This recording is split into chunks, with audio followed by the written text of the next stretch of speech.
Hero extreme 125 125 CC সেগমেন্টের বাংলাদেশের সবচাইতে আলোচিত বাইক এবং সবচাইতে talk of the town bike হচ্ছে গিয়ে এই এক্সট্রিম 125। আমি জানি এক্সট্রিম 125-এর বদনাম ইতিমধ্যেই ছড়াচ্ছে। তার মধ্যে একটা অন্যতম বদনাম হচ্ছে গিয়ে এটার সিল লিক করতেছে, মানে অয়েল লিক করা একটা বদনাম। আরেকটা হচ্ছে গিয়ে এটার স্টার্টটা বন্ধ হয়ে যায়।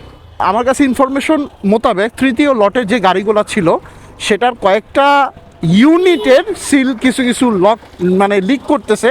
এখনকার সময় যেগুলো আসতেছে লিক করতেছে না। এটা হলে গিয়া আমার কাছে কেন জানি মনে হয় খুব রাশ অবস্থায় মেকিংয়ের কারণে এই ধরনের সমস্যাটা হচ্ছে। আরেকটা সমস্যা স্টার্ট অফ হয়ে যাওয়া, এটা ইসিইউ জনিত সমস্যা। আমার কাছে তথ্য অনুযায়ী খুব তাড়াতাড়ি একটা আপডেটেড সফটওয়্যার আসতেছে। এই আপডেটেড সফটওয়্যারের মাধ্যমে এই সমস্যাটা সমাধান হয়ে যাবে।